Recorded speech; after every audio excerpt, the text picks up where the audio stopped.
Welcome to Phoenix Rising with Dr. Z. This podcast is all about conversations about healing and rising from the ashes of your grief and trauma. In this podcast, we will be deconstructing and highlighting the different aspects of grief and loss. I'm your host, Dr. Christina Zampitella. Welcome to Phoenix Rising with Dr. Z. I'm your host, Dr. Christina Zampitella, and this podcast is going to be different than all the other podcasts. This podcast is going to be the question and answer podcast. It's the one when I tell you at the end of all the other podcasts, if you're watching it on YouTube or you want to send me a question, via email, the one that I start looking for the questions that have been asked and spend some time responding to them. All right, so it's not scripted or anything like that. I just wrote down the questions here I have in front of me, and I want to make sure that I am attending to them. And I hope that this is going to bring to your attention the opportunity that you can have to ask me questions so I can directly respond to what you're curious about. So question number one is from Jacob B. And Jacob says, how should I talk to my kids about death? That is a big question. And how much to tell them? Should they attend funeral services? Great question, Jacob. So this is what my answer to you is going to be. There's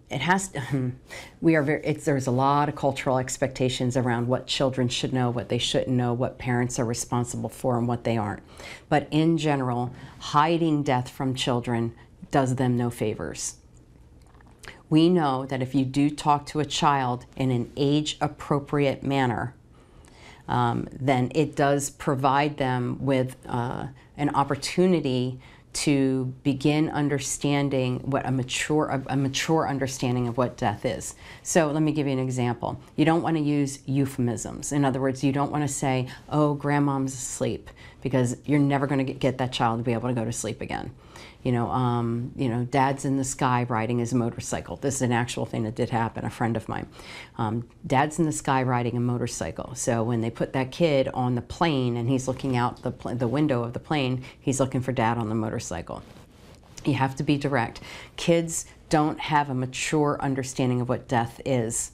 That comes in time as their cognitive development starts to kick in. So does their ability to understand what death is. There's something, if you're interested, and I'm not going to get into it all today, but there's something called, and this is fancy, called death construct development. Death construct development. There are 5 different aspects about death that are needed in order for somebody to understand the mature way of understanding what death is, the way that an adult does. And we're often confused with children because if they don't understand death in the way that we do, and we're going, oh, they don't understand what it is. They do. They do at the level and the age at which they are capable of. All right. Just because you've got a child who might be crying one minute and then is running around with his friends the other minute, at the wake after a funeral, it doesn't mean that they're not grieving. Children grieve in fits and spurts. So, for example, kids begin to learn that death is permanent. They learn that death is inevitable. They learn that death is irreversible. They learn that death, it happens, that everything that is alive dies. And eventually they get to a place where they realize that you're non-functional, that a dying body, a body that is no longer alive, no longer functions as if it is. And then eventually begin to understand, begin to consider what might be heaven, what might be the afterlife, might be the Bardo state, might be the, what I mean? They start to think about do we have a soul and do we continue on? Those things don't all click in until about the ages of 9 or 10 years old. So as a parent, or even as a therapist, if you're working with kids, it's going to be really important for you to have a good, clear understanding of how cognitive development impacts the way a person understands their, death.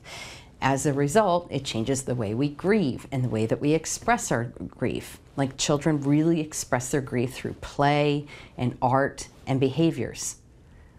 You know, if you try to talk to a child about death and you try to get them to kind of process it the way that an adult does, it's going to look way different. They're going to have more simple words. They might have to show you in the art that they make. They just don't express it in the same way. Now, a book that could help you, and I'm going to look for other books, but this one, I do not know this person. I'm endorsing her book just because endorsing the title of this book just because it's one of my favorite ones. So if she sees this, she should give me a call and let me know how happy she is that I actually put this out on my podcast for her. But it's called The Colors of Grief. The Colors of Grief is written for everybody. It's not written for professionals in the field.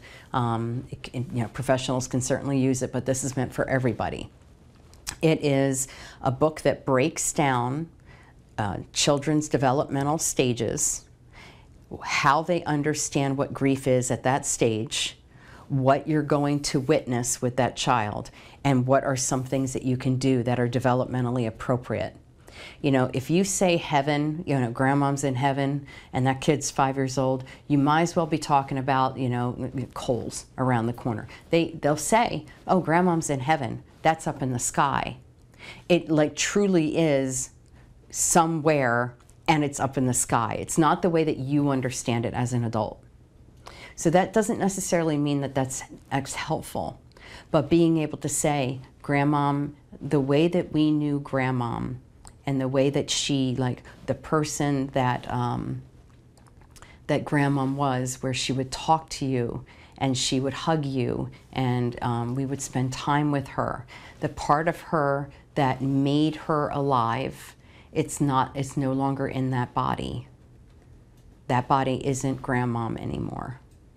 Like being able to use appropriate, age-appropriate language. You know, using opportunities when you're with your child that are learning opportunities. So I'm going to give you another example. Another example is that there was a woman who was watching her son, and her son was in the backyard, and the son had picked up a bird and kept trying, and the bird was dead, and kept trying to put the bird back in the tree. Just kept putting the bird back in the tree. He didn't understand that the bird was non-functional, that the death was irreversible. He didn't, you see what I mean? He's not getting all of those concepts. So you talk to kids at an age-appropriate way, and in an age-appropriate way, but you don't make it confusing for them. In terms of how much to tell them, you want to dose that out. You know, it should be, you want to make sure that you don't overwhelm them, but you don't want to hide things from them either. Again, certain cultures may have different feelings about that. I want to be sensitive to that. But, you know, telling them, your brother died, he was in a car accident, you know, he died in a violent way, you know, he's probably scared. I mean, that's just too much, obviously. But you can say, you know, your brother was in a car, and the car got into an accident, and when he was in the accident, your brother died. And what that means is that your brother, and they're going to have questions. Children are going to have questions. They're going to have, did he know he was going to die? And you're going to have to figure out how to say those things in an age-appropriate way. Was he in pain? I don't know if he was in pain. You know, did he hurt the tree? Well, the tree got hurt. The tree, you know, the tree broke in a couple of places. Can I see the car? We don't have the car with us right now, but the car got broken. You know, and not saying things like I said, like passed away. That's confusing for a 4-year-old. You know, but for a 9-year-old, you can start thinking about the ways that you want to be able to express what's happened. You know, so we got to be careful about how we tell them, and how much you tell them. That's going to be a value on you. But hiding things does not. They get very confused. They don't understand why everybody around them is sad, why mom won't come out of her bedroom, why she's crying all the time. That's even more confusing.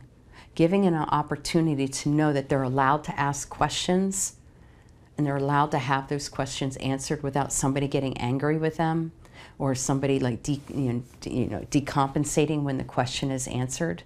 Like that just makes things even more confusing. But wrapping that child into the family unit to be able to say, we're all very sad that that your sister, was so sick for so long and that she's died. So should they attend funeral services? Research does say that attending funeral services can be very empowering for children. And there's some rules around that, so to speak, or ideas or direction around that. One would be making sure they have a point person there. So, hey, Joey, if you're starting to feel like you don't feel like good anymore, if you're feeling sad or if you're feeling angry or you feel like you want to be with somebody, you're going to be with, Aunt Rose. And you can go to Aunt Rose, and Aunt Rose knows that you'll come to her if you need any help. And we'll make sure that Aunt Rose asks you any question and checks on you to see how you're doing. So Aunt Rose is your person. Giving them an opportunity to make something to put into the casket, if that's what is happening as part of the post-death rituals. So being able to write something or draw something or paint something or give something of theirs to the person that has died and put it in the casket, to give them the opportunity to say, no, I don't want to go up there. So we don't want to force the child to go up. You're going to ask them and give them choice. Do you want to go see Grandpa? Grandpa's up there at the front of the room, and he is in that thing. It's that thing right there that you're seeing. That's called a coffin, and Grandpa is in there, and his body is not moving. He is not. The way that we knew that Grandpa that we knew, that part of Grandpa that used to talk to you and used to hug you and hang out with you and play ball with you, that part of him is not with us anymore. What you see up there is his body, and then having them attend having the choice about whether or not they want to do it. So don't force them into anything. I think the other part is to remember that as children grow older, as they become more aware of what death is, the losses that they have had in their lives, they're going to look back on these, and they're going to have different meanings. It happens to adults too. When we have one loss, it brings up our experiences of previous losses, and it makes us think about those things again, and that's normal. So the one question, another question was put up where do kids, teens, and adults grieve differently? And they do. I just explained kids. And teenagers, that's a whole nother ball game. Teenagers, they're still in their own development of trying to figure out who they are. So with teens, you may find that they don't really understand that they themselves are mortal. They're often thinking that death is like really, really far away, like when people are 30, and that's when people die, right? So teenagers sometimes will engage in risk-taking behaviors. They will... It's difficult because they're at that developmental stage in which they're trying to figure out who they are in relation to their peer group and individuate from their parents. But at that time, it's very natural for kids to regress. Like children will regress during a loss. It's very normal. If you saw that maybe they were potty trained, they're no longer potty trained. They're regressing back. Well, teenagers regress emotionally. This teenager who maybe was individuating and engaging in sports and hanging out with his friends, all of a sudden doesn't really want to do that anymore and is hanging out at home a little bit more, as if he were a little bit younger. When they are around their peer group, if they're in a peer group and their peers don't know what to say to them, they begin potentially feeling like they're an outcast, and that starts getting in the way of them being able to complete the developmental stage of figuring out who they are in the world. Because it's normal, right, to children that jump from peer group to peer group to peer group. Okay, this year I'm going to be a band geek. This other year I'm going to go be in the audiovisual club and be an AV geek over here. Then I'm then going to become part of the emo crowd. I don't think emo's around anymore, but whatever. My point being is that they're trying on all of these identities. When a kid has lost somebody, especially a parent or a sibling, sometimes those peer groups don't know what to say. So maybe they stay away from them, or maybe they don't have anybody they can talk to, or maybe they start getting treated differently. So those teenagers, they often do really, really well in therapy groups, because then they're surrounded by other kids that are going through that. So do little kids, but teenagers do a really good job often in therapy groups as well. Getting them hooked up socially is really important. So you may find that teens, again, they also regress. And adults, we all grieve in our own different ways, right? We've kind of talked about that. I mean, if anything, all of these podcasts that you've listened to up until this point, because I'm so sure you've listened to every single one of the podcasts, adults have their own individual experiences. So, you know, we know what a mature understanding of death is. We have a mature understanding of what other kinds of losses are. And I know we've been talking about death, but there's all kinds of losses. There is losses that aren't recognized or approved by society, such as in the LGBTQ population. There are losses that are like non-human in nature, like loss of pets. There are losses that are kind of ambiguous, like loss of job, loss of marriage, loss of home, loss of sense of security, ones in which the relationships aren't recognized. So for example, a miscarriage or infertility or abortion. There's assumptions that people with intellectual disabilities, or those who are have dementia, or children, they just don't grieve. They are unable to form a bond. There's losses that are stigmatized, you know, suicide, homicide, death by AIDS, drug overdose. COVID actually was very stigmatized for quite a while there. And then the way that you grieve can be disenfranchised as well. So that's things like, maybe you're very emotionally expressive, but this person is not very emotionally expressive, and one person may say, "Oh, you're too emotional. No, you don't express enough emotion." Or this culture does this, and they're too expressive. Like, you know, in Italian culture, my crazy Italian family, they're very expressive with their grief. But you know, the English-Irish side of me is, you know, perhaps especially in the English culture, things tend to be a little bit more rigid, and we don't cry in public, that kind of thing. So. Adults often are victims of the disenfranchisement. So anyway, I know I kind of went off on a little bit of a tangent there, but anyway, yes, kids, teens, and adults do grieve differently. Here's a question from Katie T. Said that, I know somebody whose father died who had an undiagnosed mental health disorder, schizophrenia. And the father died by suicide. Her brother, just a few days prior to writing this, was then also died by suicide. This person feels that grief was worse over the loss of her brother, and asked, does that mean that she didn't grieve her dad? And it does not necessarily mean that you didn't grieve your dad. There's so many different mediators in the grieving process. It means that the grief is different.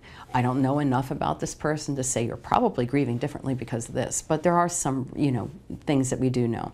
When a parent dies, it's expected that a parent is going to die before, your sibling.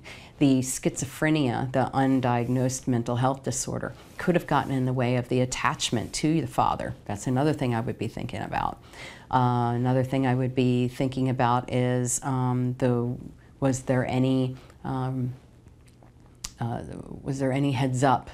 Were there any risk factors that we were seeing, or any prior attempts with the father where he died by suicide? And maybe there just wasn't a very strong relationship. Like I said, maybe the attachment just wasn't there. There could have been other things that are playing a part there. That her father could have been very disruptive in her life with the mental health disorder. And so, after he died, there may have been less disruption. And as a result, maybe she felt a little bit relieved. And I know it's hard to say, but and there's a lot of guilt that can be around that.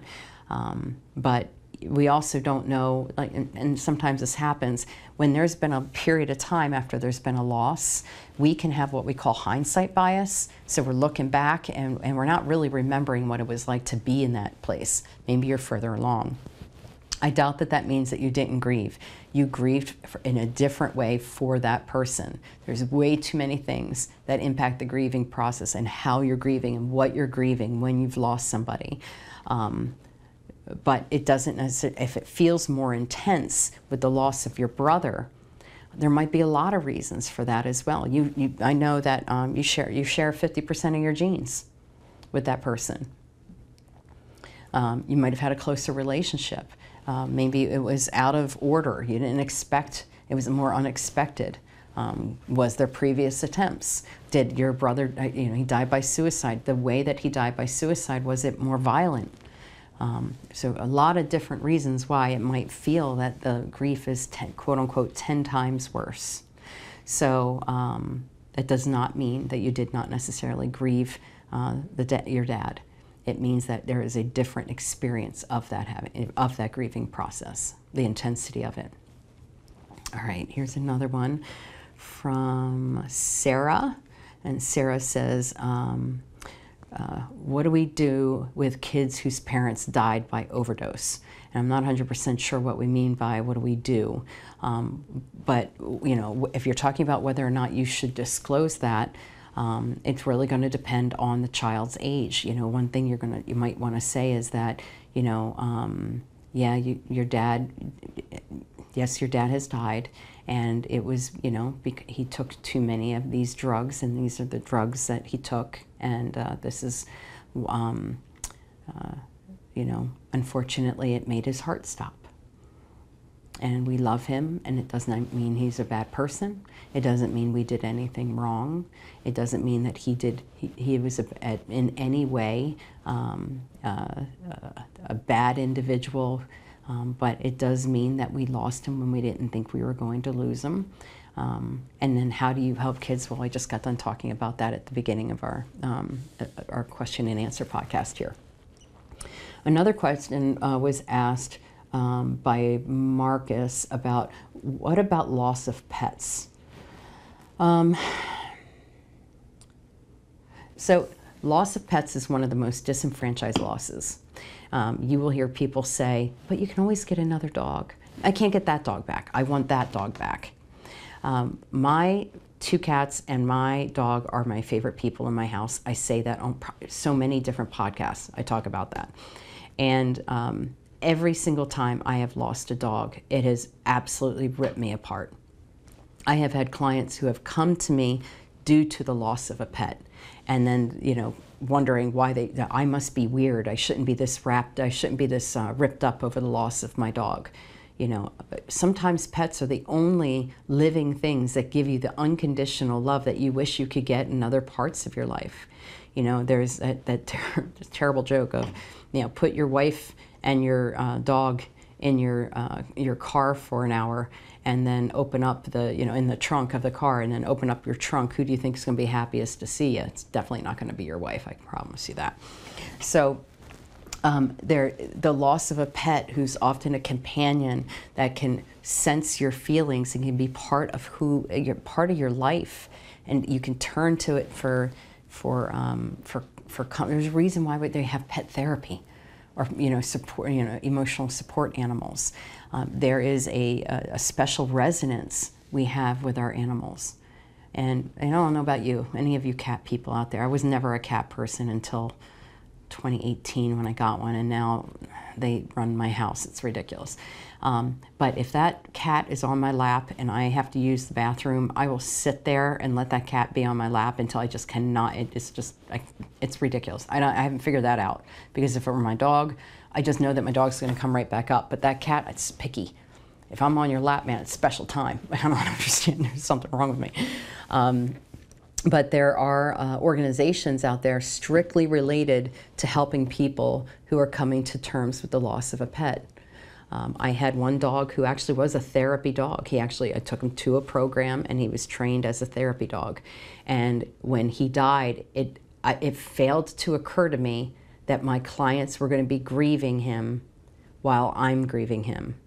And it didn't even occur to me. And it was very hard to help people with their grieving process when I was going through mine. Not that I pretended I wasn't grieving, because I didn't do that. It's not the kind of therapist I am. But to help people work through their own feelings without it becoming about me, yeah, that was a tough one. So I took a little bit of time off. I took 2 weeks off just to kind of wrap my head and get myself to a place where I was going to be able to be present, with people. Thank you for listening to Phoenix Rising with Dr. Z. If you found this podcast helpful, please share it, subscribe, and leave a rating or review wherever you get your podcasts. We want to be a resource for anyone who is experiencing loss, and this is a simple way you can help us spread the word. Check out our show description. There you'll find a link to connect with me on social media, as well as helpful articles and resources.